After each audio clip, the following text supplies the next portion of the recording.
I'm going to be talking about the development of the Smart Centres Index, which is a new initiative we put in place. A bit of background first. We basically the Smart Centres Index might be a pilot piece of work we did last year, which was called the Smart Jurisdictions Index, which was focused on countries rather than centres, like cities. And we thought that was a good place to start. It was also focused on regulation of various types of technology, which we thought was a good place to start. But we've had some feedback, and we've decided to focus on cities, centres, places where change happens, as the place where people are really starting to look at what's happening in new technology, how they can encourage it, promote it in their part of the commercial world, and what the regulatory implications are. There's copies of the Smart Jurisdictions report available at the end if you want to take one away. They'll be downstairs. I'll just say there's people taking photographs of the slides. We will be posting the slides online. So if you don't want to take photographs of them, they'll all be there for you within a couple of days. And of course, we're known for using indices to measure things. Indices are really useful things. They're dynamic, they measure things over time, and they give a longitudinal view of what's happening. And so we run at the moment the Global Financial Centres Index, the Global Green Finance Index, and the Global Intellectual Property Index, and we thought, well, this is a model we could use in looking at how centres in the world are responding to new technology. And we regularly talk to people from cities all over the world. We talk about financial development, financial centre development, commercial centre development, and in more and more of those conversations, we are having conversations which said, oh, as well as finance, we're looking at new technology. We're looking at how we respond to making sure that we are competitive in the industrial revolution, the fourth industrial revolution, making sure the digital economy in our patch is up to scratch. Of course, they're looking for a competitive advantage, how to exploit new technology, and how to promote, but also to regulate growth. And I'll come on a bit to the regulatory challenge later on. And there's all sorts of ways of mapping what what is new technology, what are the essential things we need to look at.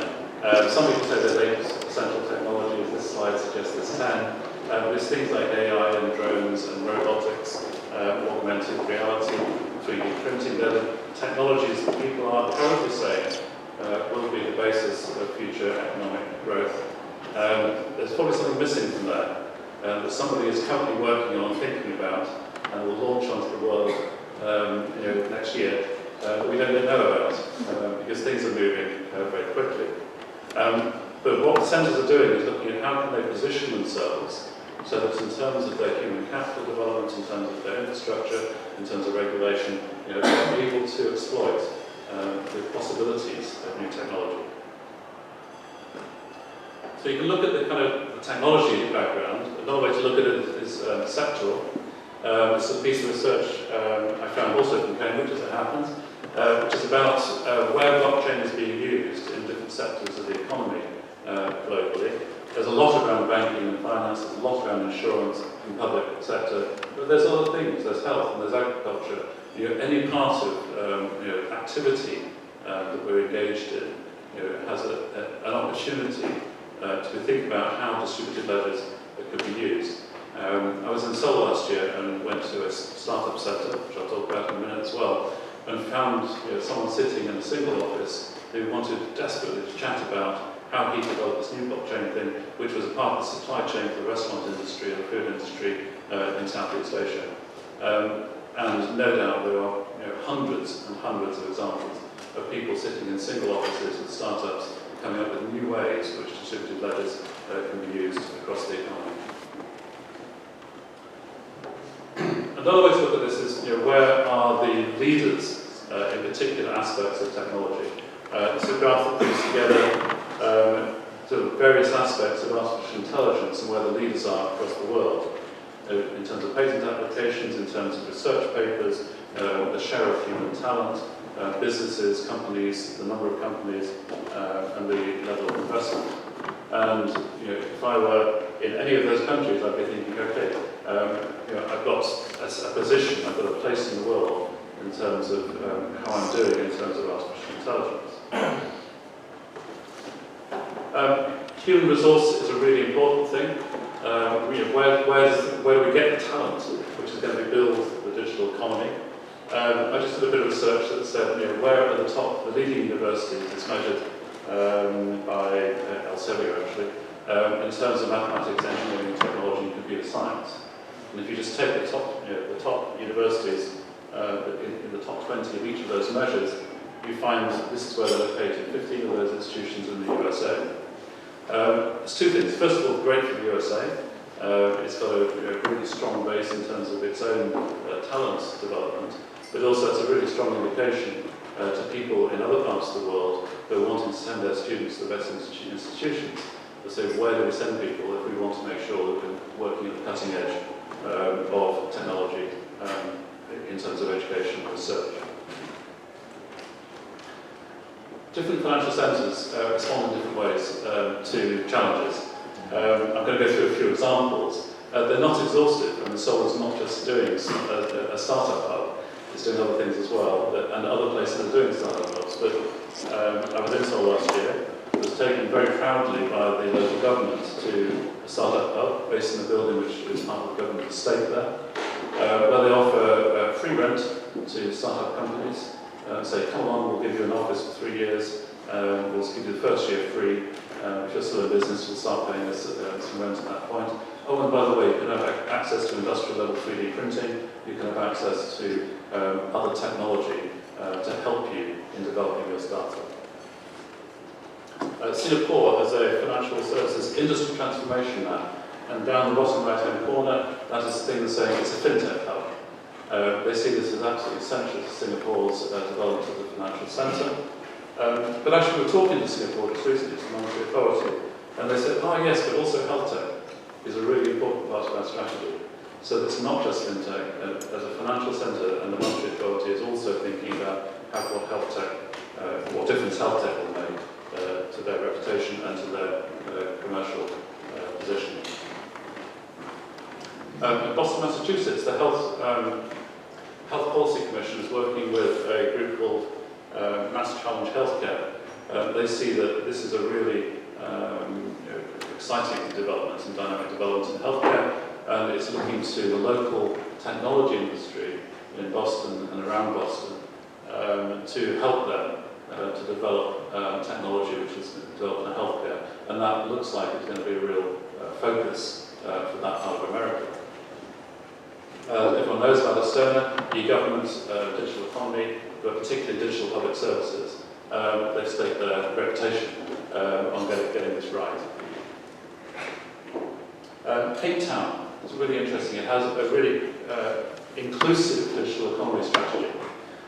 Capital, engagement, location, education, government services, law, regulation. And they're seeing this as a round. They're saying if we want to be a leader in Africa in this part of the economy, we've got to get all of that right. And they're really looking at it as a holistic development approach. London, where we are, certainly fintech sector strategy with government support is seen as central to what we're doing, but really strong crossovers into insurtech and RegTech. The FCA is proud of its regulatory sandbox approach, saying, come to us with an idea, we'll make it work. But also legal tech, smart ledgers, asset management. London is looking to see where its advantage lies in terms of technology, and sees itself as leading the policy debate and taking a leadership role in the regulation of new technology and the development of new technology. Basically, so there's various types of regulation, whether it's economic, social, institutional regulation, and depending on how you do it, it will either have a negative or a positive effect on innovation. Either you say, yes, this is going to hold back innovation, or it's going to really drive it. And there's various examples there, which when you can read the slide, you'll see, about how different types of regulation can both drive and restrict innovation. Which means that there is a kind of inverse U-curve on this. You might have low incentives for innovation, you might have high costs of compliance, but somewhere in the middle is a sweet spot where regulation can help to drive sustainable innovation. And there's a whole range of different factors in that. And in terms of people thinking about the regulatory framework for innovation, it's finding, really investigating what the sweet spot is. Do you want to restrict market entry too far, which allows the existing players to spend a lot of R&D because they know that they're not going to be challenged, do lots of innovation? Probably not. But you probably want to restrict market entry sufficiently that you don't just get lots of people repeating the same technology over and over again. So moving on to the Smart Sensors Index, how we look at this and measure it as we move forward. We decided to look at places.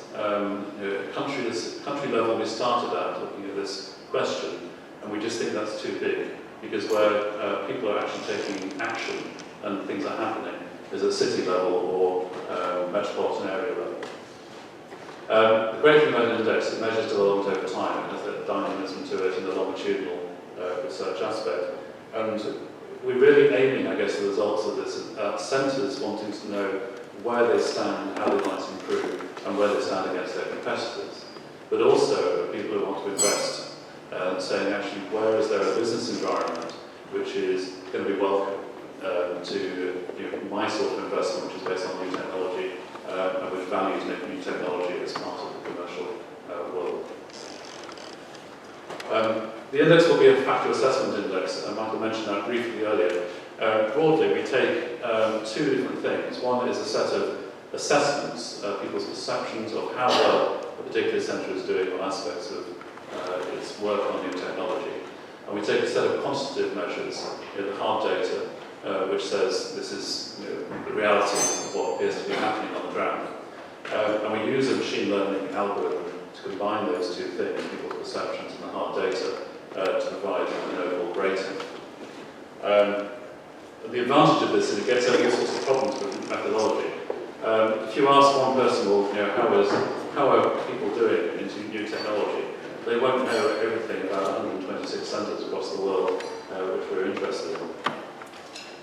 Equally, if you look at only quantitative measures, that means we have to put our thinking caps on and decide what weighting to give to different measures, and assemble a committee of weighting people who will decide the proper weighting for these things, which is always a subjective judgment.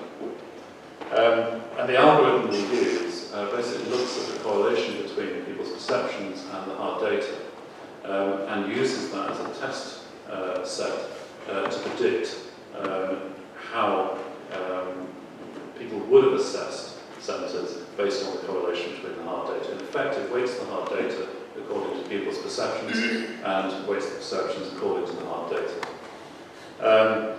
So the model fills in gaps, but also allows a what-if question.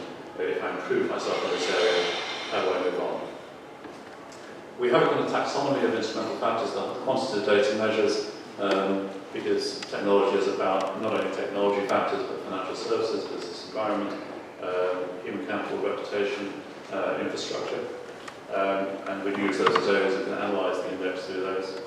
And in the survey, we're looking at three particular things: the quality of regulatory activity, the depth with new technology is embedded in commercial activity, and the quality of the new technology development and application in that centre. If you haven't taken the survey, please do, and please pass it around your friends. We have some very preliminary results, and don't hold me to these because we're at very early stages in getting responses to the survey. But there's a list here of the places that in the world that come in the top 20 in the ranking. Western Europe, Asia Pacific, and North America are featured, but that's where we've reached so far. Thank you very much, and look forward to questions now.